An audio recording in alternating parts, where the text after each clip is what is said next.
السلام عليكم ورحمة الله. اليوم راح نناقش الدرس اللي هو Dynamic Allocation. Dynamic Allocation إنه كيف ننشئ array من خلال البوينتر. أول شي هذا الطريقة شو راح نسوي؟ إحنا ننشئ pointer integer p نجمة p، بعدين هاي ال p نفسها نسوي لها new integer تحجز لي مكان بالذاكرة، مثلا أربعة أو خمسة حسب الأري أنت اللي تريدها. بهاي الحالة إحنا إيش سوينا؟ حطينا بوينتر اللي هو p،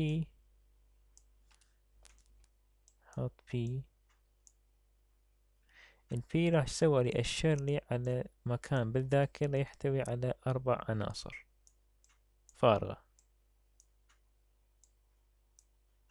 ما بيه أي بيانات. فأنا إيش راح أسوي؟ راح أروح أعبيها كأي بيانات عادية أو كأي array عادية. for integer ال i يساوي صفر، ال i أقل من 4، لازم نتجاوز حجم المصفوفة ال i بلس. كالعادة احنا راح ندخل، او مثلا احنا ندخل ما دام من 4 عناصر احنا ندخلهم. ال p يساوي لنا p of i، بعدين احنا cout ندخل نقول للمستخدم please enter 4 values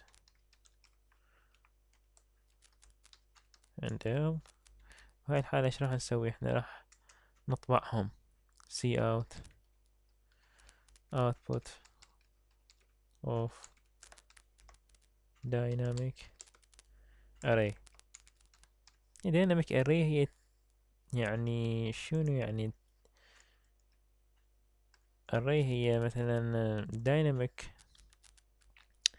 تسوي تعمل create أو تنشئ خلال الرن تايم، يعني مش خلال الكومبايلر، خلال الرن تايم، يعني وقت تنفيذ البرنامج هي تشتغل تتنفذ. for integer ال i ال j يساوي لنا صفر، ال j أقل من 4. لازم انت تنتبهون على حجم الاري، يعني إذا احنا عبرناه حيصير run time error، يصير يسموه خطأ index out of bound. بهاي الحالة هنا cout ال p of i. هاي الحالة راح نسوي compile. احنا هنا شي قال لي هنا أنا عندي مشكلة، هنا عندي مشكلة قال لك نشوف هاي المين فانكشن، هاي انشأناها. شوف وين الغلط، وين المشكلة عندي. جر الجي والاي.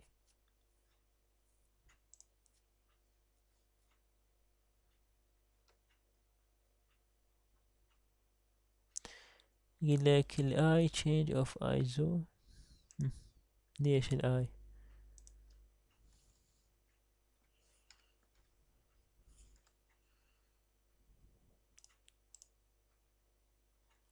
P of J. P of J أمور جدا سهلة بسيطة. هاي الأخطاء الشائعة يعني، رغم أنها سخيفة بس مرات مزعجة نوعا ما.